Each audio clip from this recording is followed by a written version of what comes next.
പ്രിയപ്പെട്ടവരെ, ദൈവത്തിൻ്റെ പരിശുദ്ധ നാമം വാഴ്ത്തപ്പെടുമാറാകട്ടെ. കഴിഞ്ഞ അന്താരാഷ്ട്ര യോഗ ദിനത്തിൽ പ്രശസ്തനായ ഒരു ഭിഷഗ്വരൻ, ഒരു ശസ്ത്രക്രിയ വിദഗ്ധൻ, സരസ്വതി ഹോസ്പിറ്റലിലെ ഡോക്ടർ യോഗാ ദിനത്തിൽ, അന്താരാഷ്ട്ര യോഗ ദിനത്തിൽ യേശുക്രിസ്തു ഭാരതത്തിൽ വന്നു എന്ന് പരാമർശിക്കുകയുണ്ടായി.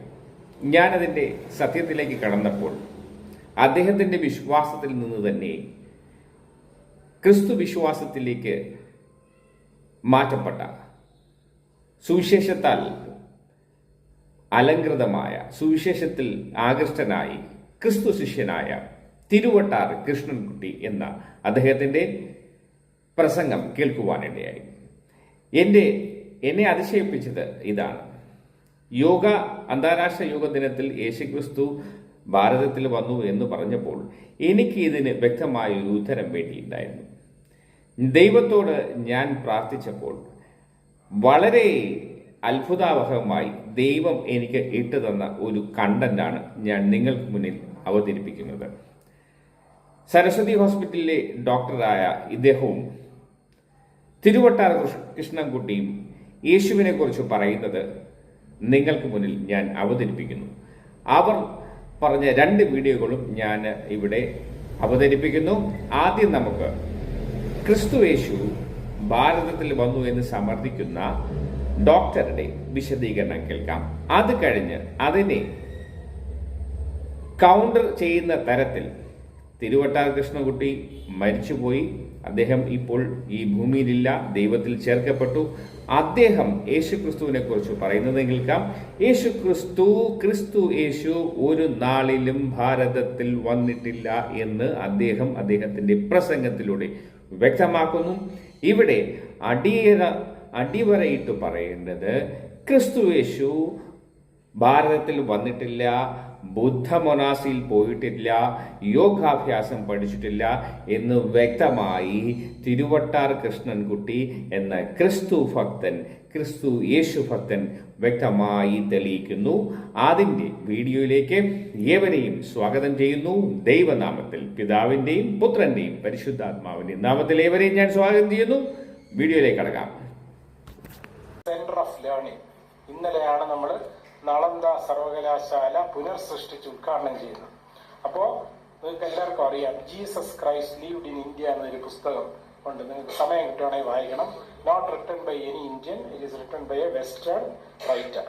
അപ്പോൾ കൃത്യമായി പറഞ്ഞിട്ടുണ്ട് 12 വയസ്സ് മുതൽ 37 വയസ്സ് വരെയുള്ള ജീസസ് ക്രൈസ്റ്റിന്റെ ലൈഫ് അൺനോൺ ആണ്. അത് എന്താണെന്ന് ആർക്കും അറിഞ്ഞില്ല, ബൈബിളിൽ പറഞ്ഞിട്ടുള്ളതാണ്. അപ്പോൾ അദ്ദേഹം ഈ ആണ് സമർത്ഥിക്കുന്നത്. He came to India, traveled in central India, lived in a Buddhist monastery, learned all the Indian principles, then he applied in his area. Clear ആയിട്ട് പറഞ്ഞിട്ടുണ്ട്. ജീസസ് ക്രൈസ്റ്റ്, ഞാൻ വിവാദങ്ങളിലോട്ട് പോകും, ബാക്കി പറഞ്ഞാൽ അദ്ദേഹത്തിന്റെ ശവകുടീരം, അതിന്റെ കല്ല്, അതെല്ലാം പടങ്ങളൊക്കെ വെച്ചിട്ടുണ്ട്. ഞാൻ പറഞ്ഞു വന്നത്, India was A centre of learning ആചരിക്കുന്നു. ഇന്ത്യയിൽ വളരെ വിപുലമായി അന്താരാഷ്ട്ര യോഗാ ദിനം കൊണ്ടാണ്. അപ്പോൾ ഒരു ഭിഷഗ്വരൻ അല്ലെങ്കിൽ ഒരു ശസ്ത്രക്രിയാ വിദഗ്ധൻ എന്നുള്ള നിലയിൽ എനിക്ക് പറയുവാനുള്ളത് യോഗയെക്കുറിച്ച് മാത്രമല്ല. സുവിശേഷത്തിന് കുറെ വ്യാഖ്യാനം കൊടുക്കാറുണ്ട്, തെറ്റാണ്. സുവിശേഷത്തിന് ഒറ്റ വ്യാഖ്യാനമേ ഉള്ളൂ, നിർവചനമേ ഉള്ളൂ, പിന്നെ പറയും. തൽക്കാലം വിടുകയാണ്. എന്താണ് സുവിശേഷം? ദൈവദൂതൻ പറയുന്നു സുവിശേഷം എന്താണ്? ഇവിടെ കർത്താവായ ക്രിസ്തു എന്ന രക്ഷിതാവ് ഇന്ന് ദാവീദിന്റെ പട്ടണത്തിൽ നിങ്ങൾക്കായി ജനിച്ചിരിക്കുന്നു. ഇത് മണ്ഡനമടങ്ങിയ ഒരു പ്രസംഗമാണ്. അതിലേക്ക് ഞാൻ വരാൻ പോവുകയാണ്. അതിനാണ് തിരക്ക് കൂട്ടുന്നത്. അവിടെ ചുരുക്കി പറഞ്ഞാൽ നമ്മുടെ കർത്താവായ യേശു ക്രിസ്തു ജനിച്ചു, അവിടുന്ന് വളർന്നു. അവിടുന്ന് 12ാമത്തെ വയസ്സിൽ യെരൂശലേം ദൈവാലയത്തിലേക്ക് പോയി ഉപദേഷ്ടാക്കന്മാരുടെ നടുവിലിരിക്കുന്നതും ചോദ്യങ്ങൾ ചോദിക്കുന്നതും അവരുടെ ചോദ്യങ്ങൾക്ക് ഉത്തരം പറയുന്നതും നമ്മൾ കാണുന്നു. പിന്നെ നമ്മുടെ കർത്താവിനെ 30ാമത്തെ വയസ്സിലാണ് ലൂക്കോസ് അവതരിപ്പിക്കുന്നത്. ഈ 17 വർഷം യേശു ക്രിസ്തു എവിടെയായിരുന്നു? ഇത് വലിയൊരു കഥയാണ്. കാരണം യേശു ക്രിസ്തു ഈ 17 വർഷം കേവലം നസറത്തിലുണ്ടായിരുന്ന ആ യോസേപ്പിന്റെ പണിപ്പുരയിൽ തച്ചവേലയും ചെയ്ത് ജീവിച്ചോ, വേറെ എന്തെങ്കിലും പഠിക്കാൻ പോയോ, അല്ല വേറെ എന്തെങ്കിലും ചെയ്യാൻ പോയോ എന്ന് പരിശോധിക്കണം. പക്ഷേ ബൈബിൾ അനുസരിച്ച് അവൻ പാലസ്തീൻ നാട് വിട്ടുപോയിട്ടില്ല, നസറത്ത് വിട്ടുപോയിട്ടില്ല, മാതാപിതാക്ക് കീഴടങ്ങി അവിടെ തന്നെ പാർത്തു എന്ന് ലൂക്കോസ്. എന്നാൽ ഇതേ സുവിശേഷം കൊണ്ട് സമർത്ഥിക്കുവാൻ കഴിയുന്ന മറ്റൊരു കാര്യമുണ്ട്. സമീപകാലത്ത് ഒരു പ്രചരണം നടക്കുന്നുണ്ട്. ഇവിടെ കലഞ്ഞൂർകാരൻ ഒരു ചെല്ലപ്പൻ പിള്ളയും ഇപ്പോൾ എറണാകുളത്ത് നിന്ന് കുരുക്ഷേത്ര പ്രകാശ് അവരും കൂടെ സംഘപരിവാറിന്റെ പുസ്തകം അവർ എഴുതിയിരിക്കുന്നത് യേശുക്രിസ്തു ഭാരതത്തിൽ, ക്രിസ്തുദേവൻ ഭാരതത്തിൽ എന്ന് പറഞ്ഞ് 2 പുസ്തകം. ഈ പുസ്തകത്തിന്റെ അടിവേര് എവിടെയാണെന്ന് പരിധി നോക്കിയാൽ നമ്മൾ എത്തിച്ചേരുന്നത് അഹമ്മദ് ഖാദിയാനികളുടെ കയ്യിലാണ്. അപ്പൊ അവരുടെ കയ്യിൽ നിന്നാണ് ഇവർക്ക് ഇന്ധനം കിട്ടിയിരിക്കുന്നത് മനസ്സിലായി. അപ്പോൾ ഈ പുസ്തകം പരിശോധിച്ചാൽ തോന്നും യേശുക്രിസ്തു ഇന്ത്യയിൽ വന്ന് എന്താണ് ചെയ്തത്. പറഞ്ഞു യേശുക്രിസ്തു 12ാമത്തെ വയസ്സിൽ യെരൂശലേമൊക്കെ വിട്ട് അവിടുത്തെ നാടുമൊക്കെ വിട്ടിട്ട് അദ്ദേഹം അങ്ങനെ സഞ്ചരിച്ച് ഒടുവിലായി നമ്മുടെ രാജ്യത്ത് വന്നു. കാബൂളിലോ മറ്റോ കൂടെ ഇങ്ങോട്ട് ഇറങ്ങി വന്ന് അദ്ദേഹം നേരെ ബോംബെയിൽ വന്ന് കല്യാൺ വഴി നേരെ കിഴക്കോട്ട് തിരിച്ച് ഒറീസയുടെ തലസ്ഥാനമായ ഭുവനേശ്വരത്തിൽ വന്ന് അവിടെയുള്ള വൈദിക ആചാര്യന്മാരോടുകൂടി വൈദിക വിദ്യ 6 വർഷം പഠിച്ചു. അതിനുശേഷം അദ്ദേഹം അവിടെ നേരെ വടക്കോട്ട് യാത്ര ചെയ്തു. അങ്ങനെ കപിലവസ്തു ചെന്നു. അവിടെ ചെന്നിട്ട് ബൗദ്ധമത ആചാര്യന്മാരോട് ബൗദ്ധ സിദ്ധാന്തം എല്ലാം പഠിച്ചു. ഇത്രയും പഠിച്ചു കഴിഞ്ഞപ്പോൾ ഏകദേശം 29-30 വയസ്സായി.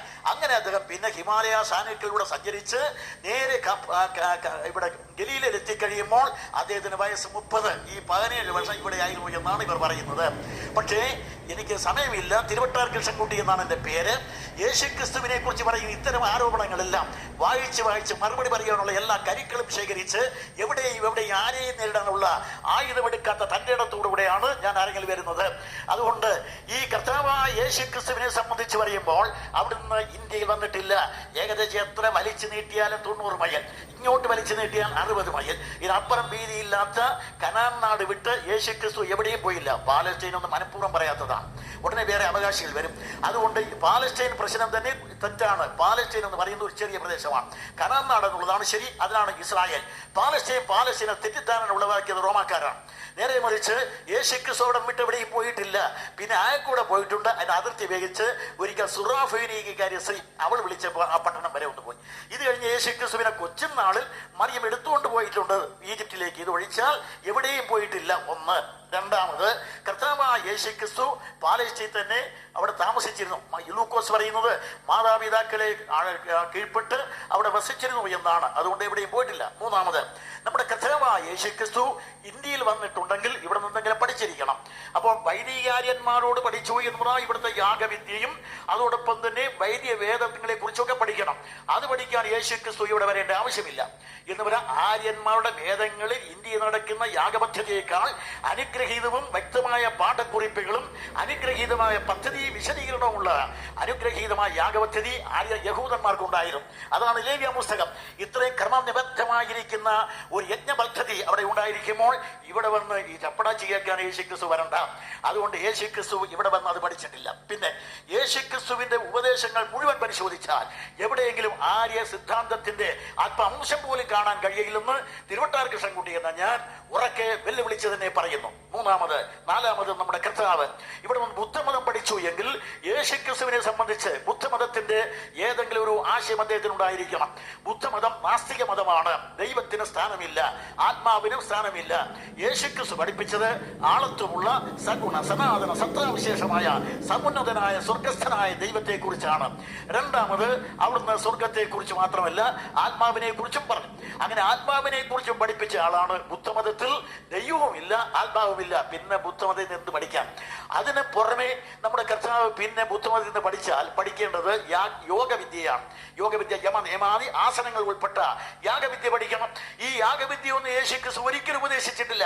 യേശുക്രിസ്തു തന്നെ അങ്ങേയറ്റം നമ്മളിവിടെ കാണുന്ന പടങ്ങളിലനുസരിച്ച് പറഞ്ഞാൽ മുട്ടുകുത്തി നിന്ന് പ്രാർത്ഥിക്കുന്നതല്ലാതെ വേറെ ഒന്നും കാണാൻ കഴിയില്ല. യാഗവിദ്യാനുസരണങ്ങൾ പത്മാസനം, അർദ്ധപത്മാസനം, ഹലാസനം, ഡാഷ് ഡാഷ് 64 ആസനങ്ങളിൽ ഇരിക്കണം. ഇതൊന്നും കർത്താവ് പഠിപ്പിച്ചിട്ടില്ല. ആരോടും പറഞ്ഞില്ല ഒരു മൂക്കിലൂടെ വായു വലിച്ചകത്ത് കെറ്റി മറ്റേ മൂക്കിലൂടെ അല്പം നിർത്തി ഇങ്ങോട്ട് വിട്ട് പ്രാണായാമമൊക്കെ ശീലിച്ചാൽ നിങ്ങൾക്ക് അത് കിട്ടും. ഇതൊന്നും പറഞ്ഞിട്ടില്ല. അപ്പോൾ യേശുക്രിസ്തുവിനെ സംബന്ധിച്ച് ഇന്ത്യയിൽ നിന്ന് ഒന്നും പഠിച്ചിട്ടില്ല. ഇനി ഇന്ത്യയിൽ യേശുക്രിസ്തു വന്നിരുന്നു എങ്കിൽ കുറഞ്ഞപക്ഷം 2 കാര്യം പറയണം. ഞാൻ ഇങ്ങനെ ഇന്ത്യയിലൂടെ സഞ്ചരിക്കുമ്പോൾ നമ്മുടെ രാജ്യത്തില്ലാത്തതായ ഒരു വലിയ വിശിഷ്ട ജീവിയെ കാണുകയുണ്ടായി. നമ്മുടെ ഇവിടെ കാണുന്ന ജീവികൾക്ക് 4 അവയവങ്ങൾ അല്ലെങ്കിൽ 5 എണ്ണം ഉണ്ട്. 4 കാലും 1 വാലും. എന്നാൽ 6ാമത്തെ അവയവം കൂടെ ഉള്ള ഒരു ജീവിയെ കണ്ടു. അതിനെ ആന എന്നാണ് അവിടുത്തെ വിളിക്കുന്നത്, അല്ലെങ്കിൽ ഐരാവതം. അതിന് തുമ്പിക്കൈ എന്നൊരു അവയവം മുമ്പോട്ടുണ്ട്. അതിങ്ങനെ ഇഷ്ടം പോലെ വലിച്ചു നീട്ടാവുന്നതും വലിച്ചു ചുരുക്കാവുന്നതുമാണ്. അതുപോലെ ആയിരിക്കണം നമ്മുടെ വിശ്വാസം എന്നെങ്കിലും പറയണം. അതും പറഞ്ഞിട്ടില്ല.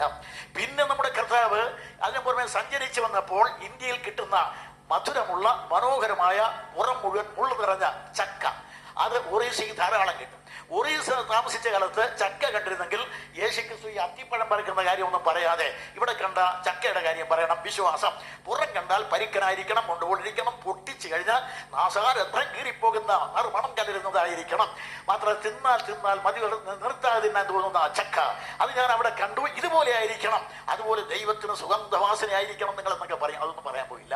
അപ്പൊ ഇത് ഇന്ത്യയിൽ നിന്ന് ഒറ്റ കാര്യമില്ല, 35 ഉപമകൾ യേശുക്രിസ്തു പറഞ്ഞിട്ടുണ്ട്. ഈ 35 ഉപമകളിൽ ഒറ്റ ഉപമ പോലും ഇന്ത്യൻ മണ്ണിൽ നിന്നില്ല. എല്ലാം അവിടെ കാണുന്ന കനാൻ നാട്ടിൽ കാണുന്ന അവിടെയുള്ള കൊക്കും ഉളക്കോഴി എന്നൊക്കെ ഞാൻ പറയുന്നതാണ്. അവിടെ കാണുന്ന കുറുനരിയും പാമ്പും അതും ഇതുമൊക്കെയാണ്. പിന്നെ അവിടെ വീശി വിതയ്ക്കുന്ന ഗോതമ്പ്, അവിടെ വിതയ്ക്കുന്നതായ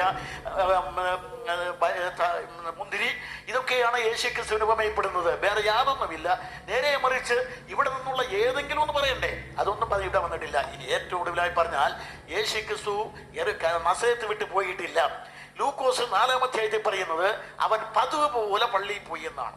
അപ്പോൾ 12-ാമത്തെ വയസ്സിൽ ഒരു ദിവസം പള്ളിയിൽ പോയി. അത് കഴിഞ്ഞിട്ട് കർത്താവ് 30-ാമത്തെ വയസ്സിൽ പള്ളിയിൽ പോയി. പതിവ് പോലെ എന്ന് പറഞ്ഞാൽ ഒരു വർഷത്തിൽ 52 ഞായറാഴ്ചയും പോകണം. ഇനി ഇടയ്ക്കൊന്ന് വിട്ടുപോയാലും പറയാം. എന്നാൽ പതിവ് പോലെ എന്നാണ് ഇവിടെ ലൂക്കോസ് പറയാം. അവൻ പതിവ് പോലെ പള്ളിയിൽ പോയി. പതിവ് പോലെ പള്ളിയിൽ പോയി എന്ന് പറയണമെങ്കിൽ 52 ഞായറാഴ്ച ശനിയാഴ്ചയും പോയി. ശനിയാഴ്ചയാണല്ലോ അവർക്ക്, അത്രയും പോകണം. അതുകൊണ്ട് പള്ളിയിൽ പോയി. പിന്നെ പുറമെ ഇവൻ അവിടെ ചെന്നപ്പോൾ അവിടെ ശിശു വിളിക്കുന്നവൻ വായിക്കാൻ പുസ്തകം എടുത്തു കൊടുത്തു എന്ന് എഴുതിയിട്ടുണ്ട്.